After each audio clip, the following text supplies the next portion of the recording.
Oi pessoal, tudo bem? Hoje o tema vai ser empatia silenciosa. Lembra que da última vez a gente estava conversando sobre autoempatia e que ela era uma forma de início da gente começar aí a usar a CNV dentro das nossas vidas, principalmente no ambiente de trabalho? A empatia silenciosa ela é um complemento a isso. A autoempatia a gente olhou muito o para dentro. E quando a gente fala sobre empatia silenciosa, a gente está falando do outro, a gente está falando para fora. E aí é legal a gente colocar um ponto aqui que a gente já comentou sobre o que é empatia, mas é bom a gente sempre frisar que empatia não é se colocar no lugar do outro, porque você não tem como fazer isso, você não tem aquelas mesmas experiências, a mesma vivência, a mesma visão de mundo para se colocar no lugar dessa outra pessoa. Mas a empatia é como se você surfasse a mesma onda dessa pessoa, só que cada uma na sua prancha. Você está no mesmo processo, observando a pessoa de lado, mas não fazendo parte dos processos dela. Você está tentando entender ela. E a empatia silenciosa é a mesma coisa. A única diferença é que empatia por empatia a gente pode dar ouvidos ao outro, a gente pode conversar com esse outro e tentar entender aí o que está acontecendo. Mas muitas vezes esse outro não é acessível ou a gente não se sente confortável para chegar até ele. Então a gente faz uma empatia silenciosa. E como que funciona isso, né? Bom, a empatia silenciosa, ela começa do princípio aí que a gente quer entender o porquê o outro faz o que ele faz. Sempre. Para todo mundo, seja para nós ou para os outros, sempre o que a gente faz está para atender uma necessidade nossa. Mesmo que a gente não pare para pensar sobre isso, né, não seja tão claro, tão óbvio para a gente, é automático. Né? A gente fala, a gente faz coisas para atender nossas necessidades. As necessidades, a gente já comentou aqui também, são necessidades humanas universais. E o que quer dizer isso? Que a Carol tem uma necessidade de tranquilidade, mas todos vocês aí também têm essa mesma tranquilidade. A gente só tem estratégias diferentes para atender essa necessidade. A gente tem um rol de necessidades aí, e aí depois a gente até faz um outro vídeo comentando sobre elas, ou coloca algum post, enfim. Mas o importante é a gente saber que as necessidades, elas são compartilhadas, né? As pessoas têm as mesmas necessidades, têm estratégias diferentes. Então, o que a gente faz é para atender alguma necessidade nossa. E o outro também. E aí a gente para pensar como que isso funciona, principalmente dentro do ambiente de trabalho. A gente também trata na empatia silenciosa os 4 passos da CNV. Então vai acontecer algo, você vai ser impactado por esse algo e vai aplicar ali os 4 passos. Primeiro, para se entender. Então, a autoempatia, lembra que a gente comentou que para atender um outro, para tentar entender o que o outro está passando, a gente primeiro precisa entender o que está passando com a gente, quais são as nossas necessidades, né, os nossos sentimentos, o que é importante para a gente. Assim fica mais claro e mais fácil a gente entender ali o que está passando, ou pelo menos dar um palpite empático sobre o que está passando na cabeça do outro. Então o primeiro passo vai acontecer algo e você vai se dar autoempatia. No momento em que o seu potinho da empatia já está cheio com você mesmo, você passa a olhar para o outro. Por que aconteceu isso? Né? Qual é o fato?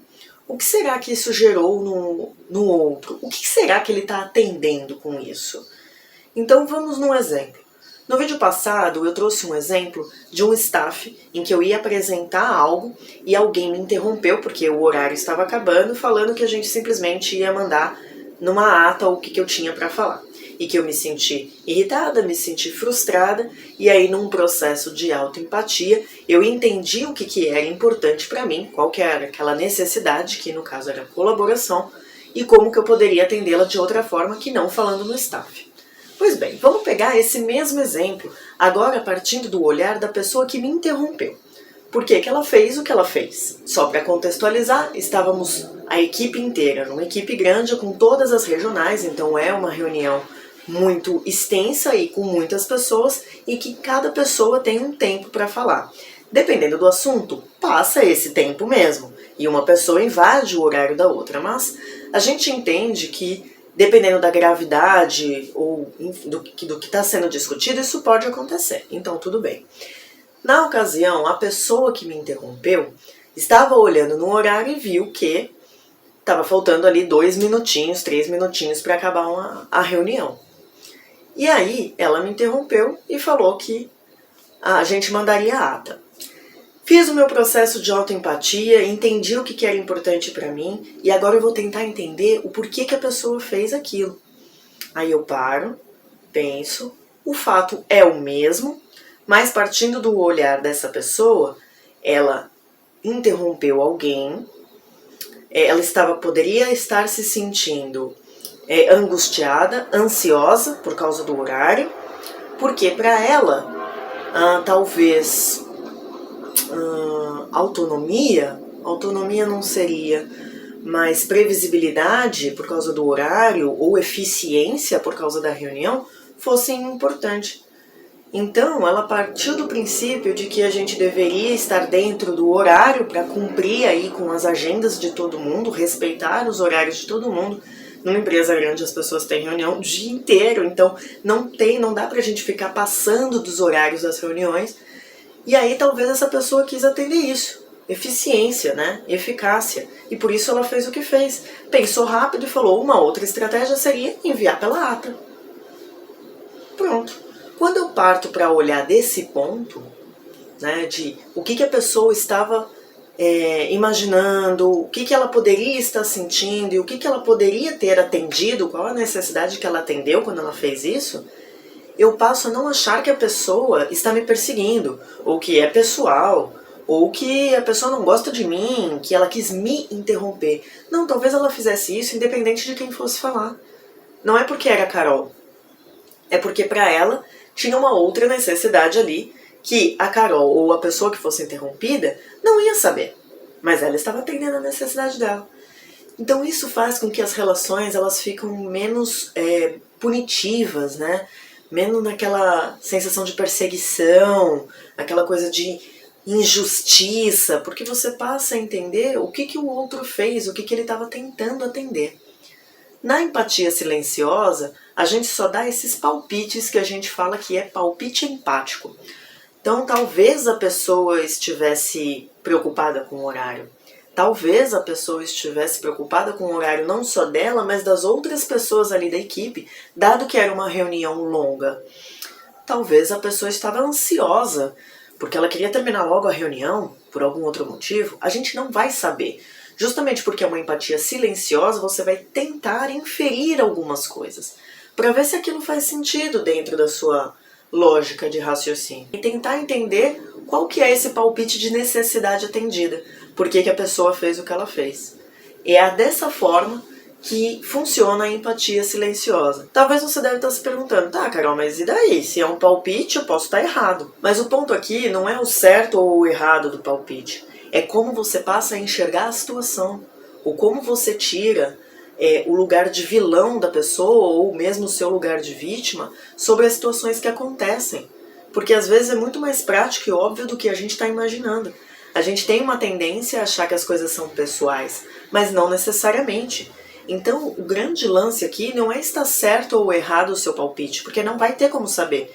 Partindo do princípio que é uma empatia silenciosa, você não vai falar com a outra pessoa, mas você vai passar a olhar a situação de uma outra forma.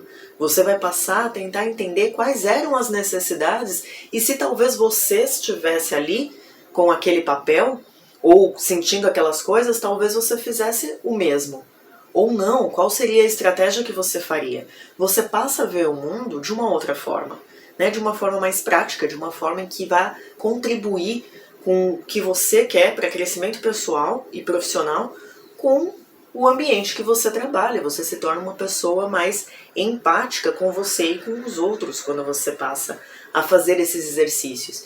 E mesmo que eles sejam práticas silenciosas da CNV, tanto a autoempatia quanto a empatia silenciosa, elas têm muito poder. Elas fazem muita diferença e a transformação é visível entre as pessoas. Só que é isso, né? É treino. Não estou falando que é fácil, que você vai sair na primeira reunião achando que sucesso vai dar certo. Não se cobre. um dia de cada vez, um passinho de cada vez. O fato de você estar assistindo, por exemplo, esse vídeo e falar, poxa, talvez faça sentido, já é alguma coisa. Ou mesmo que você tenha assistido e falado, não, acho que não, hein, Carol? Você já pegou essa informação, de alguma forma ela pode reverberar aí pra você. Então eu queria saber de vocês, o que vocês acharam? Acha que funciona, não funciona? O que vocês acham mais efetivo?